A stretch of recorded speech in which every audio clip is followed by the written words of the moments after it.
평생을 착하게 살았어요.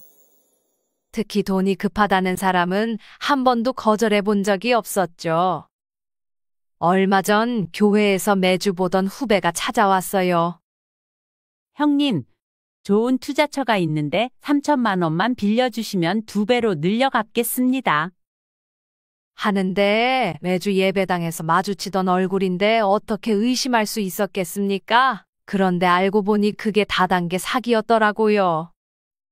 제가 보내자마자 그 후배는 교회도 옮기고 연락도 끊어버렸습니다. 평생 모아둔 노후 자금을 그 자리에서 한순간에 잃었습니다. 여러분, 이런 경험 있으신가요?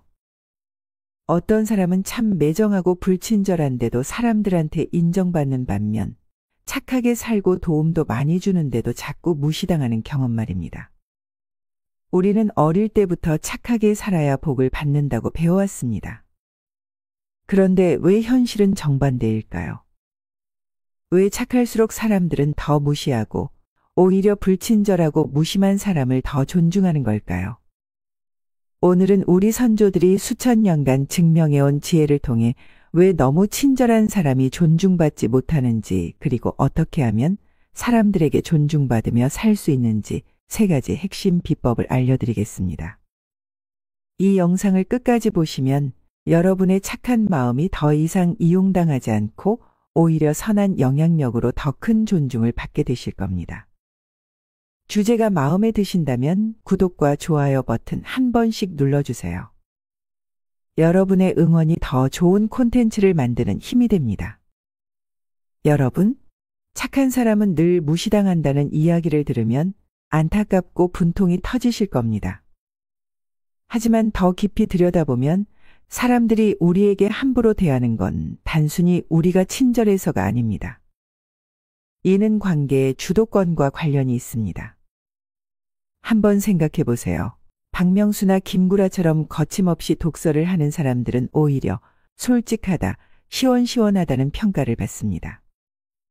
그들의 날카로운 말투는 예능감이 되고 차가운 태도는 개성이 됩니다.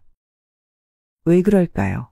대부분 자신에게 무례하게 굴거나 불친절한 사람들은 상대보다 스스로 우위에 있으며 아쉬울 게 없다고 생각하기 때문입니다.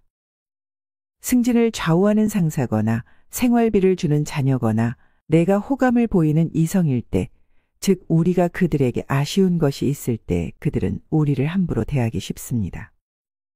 마치 매일 마시는 물의 소중함을 모르는 것처럼 늘 곁에서 친절을 베푸는 사람의 가치를 잊어버리는 거죠.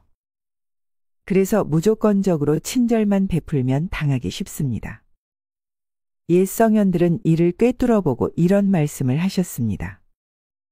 사람은 쉽게 얻을 수 있는 것의 가치를 알지 못한다. 그렇다면 우리는 어떻게 해야 할까요? 오늘은 특별히 3가지 해법을 준비했습니다. 이 방법들은 단순한 처세술이 아닌 우리의 삶을 근본적으로 바꿀 수 있는 지혜입니다. 방법 첫 번째는 돈이든 시간이든 사람이든 나만의 우선순위를 정하세요. 얼마 전 도서관에서 만난 64세 김정숙 선생님의 이야기가 많은 분들에게 도움이 될 것 같습니다.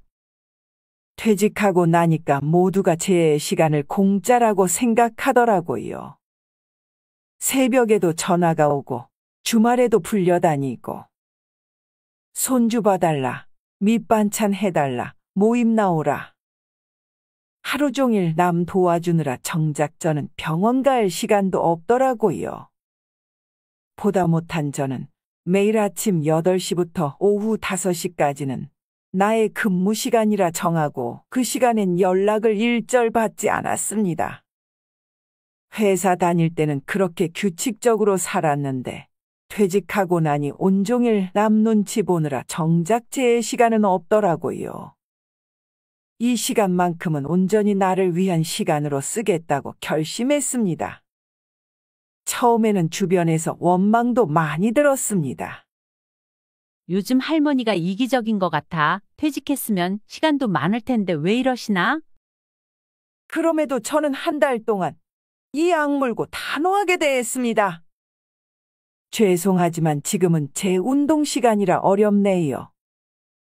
오후 5시 이후에 연락 주시면 최선을 다해 도와드리겠습니다. 라고요. 놀랍게도 6개월이 지나자 주변의 시선이 완전히 바뀌었습니다. 이제는 제가 아니오라고 말하면 오히려 더 미안해 하시더라고요.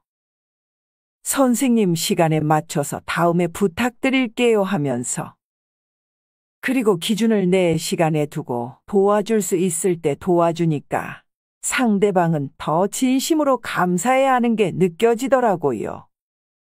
그 뒤로 저희 하루는 180도 달라졌습니다. 오전에는 수영을 다니고 점심 후엔 독서 모임에 참여하고 나만의 시간을 보내고 있습니다. 이제는 제 시간이 소중하다는 걸 주변에서도 다 알아요. 역설적이게도 제가 바쁘다고 말하니까 오히려 사람들이 더 존중해주고 저를 진지하게 대해주더라고요. 여러분, 왜 우선순위를 정해야 사람들이 우리를 무시하지 않을까요? 이것은 인간의 심리 때문입니다. 사람들은 쉽게 구할 수 있는 것의 가치를 낮게 평가합니다.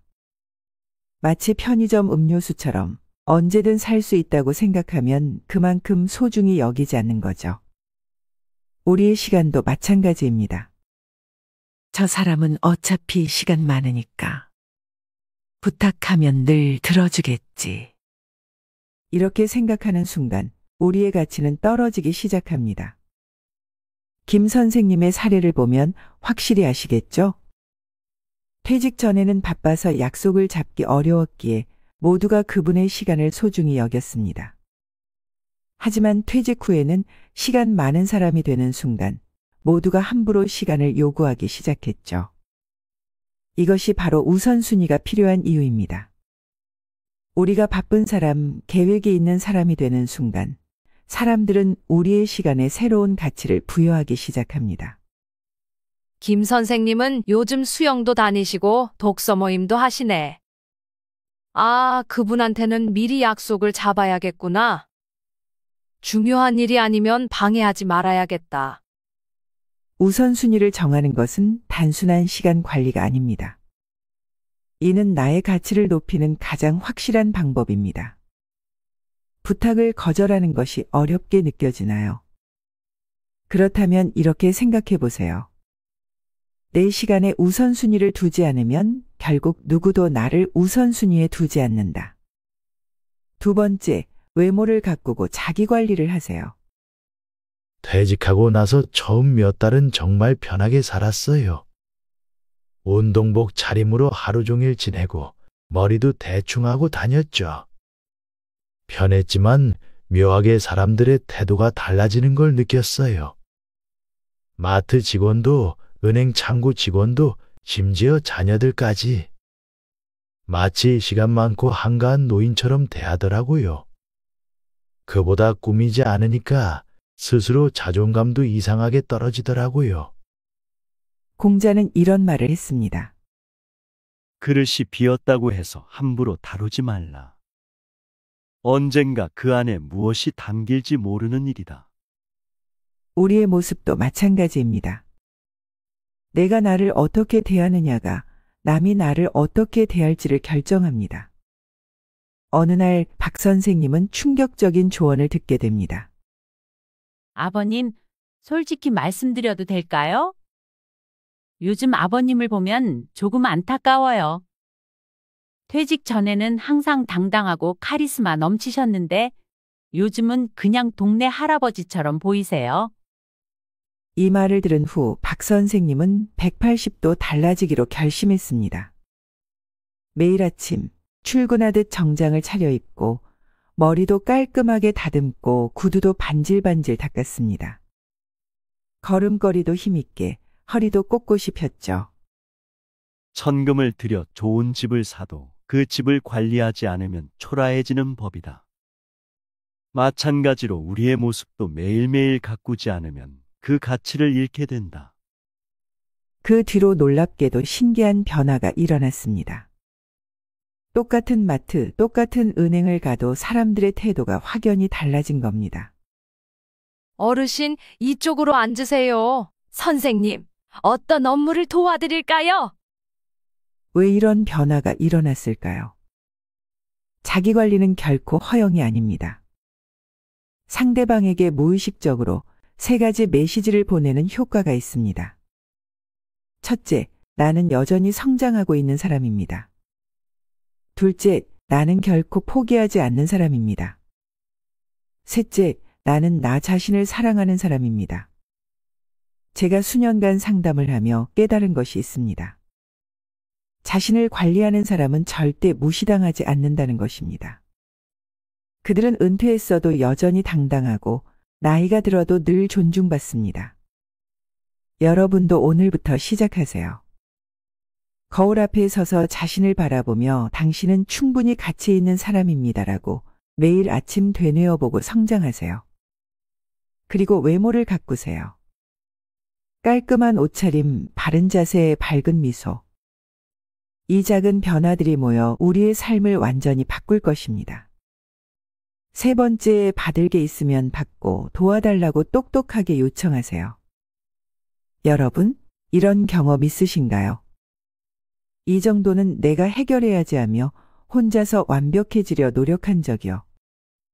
하지만 묘하게도 완벽할수록 사람들은 오히려 더 멀어지고 그래서 우리는 더 무시당한다고 느끼게 됩니다. 조선시대 선조들은 이런 말을 남겼습니다. 약이 너무 독하면 병보다 약이 더 무서워진다. 맞습니다. 완벽함을 추구하다가 정작 관계를 잃어버리는 것. 이것이 우리가 흔히 저지르는 실수입니다. 72세 김옥순 할머니의 이야기를 들려드리겠습니다. 40년간 며느리에게 완벽한 시어머니가 되려 했어요. 아침 저녁으로 반찬을 해다 날라주고 손주들 케어는 물론 수시로 전화해서 안부도 묻고. 그런데 어느 날 큰 며느리가 조심스레 말하더군요. 어머니, 사실 너무 부담스러워요. 매일 반찬을 해주시니 제가 해드린 음식은 맛이 없다고 느끼시는 건 아닐까. 매일 오시니 혹시 제가 집안일을 못한다고 생각하시는 건 아닐까. 자꾸 위축되고 피하게 돼요. 그때부터 할머니는 전략을 바꾸셨습니다. 일부러 며느리에게 도움을 요청했어요. 이번 주말에 손주 좀 봐줄 수 있니? 할미가 친구들 만나고 싶어서. 놀랍게도 며느리의 태도가 확 달라졌어요. 오히려 더 자주 연락하고 스스로 찾아오기 시작했죠. 여기서 중요한 포인트가 있습니다. 첫째, 도움을 요청할 때는 상대가 부담 없이 들어줄 수 있는 것으로 하세요. 스마트폰 이것 좀 알려줄래? 같은 작은 것들이요. 이런 요청은 오히려 상대방에게 능력을 인정받는 기회가 됩니다. 둘째, 돈을 빌려달라는 도움은 웬만하면 하지 마세요. 그런 도움은 받는 순간 우리는 아쉬운 사람이 되어버립니다. 아쉬운 사람이 되는 순간 존중은 사라집니다. 셋째, 작은 실수는 인정해도 됩니다. 아이고, 오늘 머리가 좀 산발이네 정도는 괜찮죠. 하지만 통장에 돈이 없네 같은 치명적인 약점은 절대 보여주지 마세요. 결국 존중받는다는 것은 상대방이 나를 아쉬운 사람으로 보지 않게 만드는 것입니다. 작은 불완전함으로 친근감은 주되 절대 약점을 보이지 않는 것. 이것이 지혜로운 처세술입니다. 자, 지금까지 우리는 존중받는 삶을 위한 3가지 지혜를 나눠보았습니다. 오늘 말씀드린 3가지는 겉으로 보기에는 서로 다른 이야기 같지만 사실 하나로 연결되어 있습니다. 바로 자신을 어떻게 대하느냐입니다. 우리가 우리 자신을 스스로 어떻게 대하느냐가 타인이 우리를 어떻게 대할지를 결정하는 것입니다. 옛 성현들은 이런 말씀을 하셨습니다. 스스로를 귀하게 여기지 않는 사람을 누가 귀하게 여기겠는가? 우리는 착하게 살아야 합니다. 하지만 그 착한 마음이 이용당하지 않으려면 먼저 우리 자신을 소중히 여기는 법을 배워야 합니다. 왜냐하면 여러분은 있는 그대로 너무 귀하고 존중받아야 할 사람이니까요. 지혜 동반자 구독자 여러분, 오늘부터 스스로를 더 사랑하고 아끼는 삶을 시작해 보세요. 여러분의 하루하루가 더욱 존중받고 빛나길 진심으로 바라겠습니다. 오늘도 끝까지 들어주셔서 감사합니다. 구독, 좋아요 잊지 마시고 다음에 더 좋은 이야기로 찾아뵙겠습니다.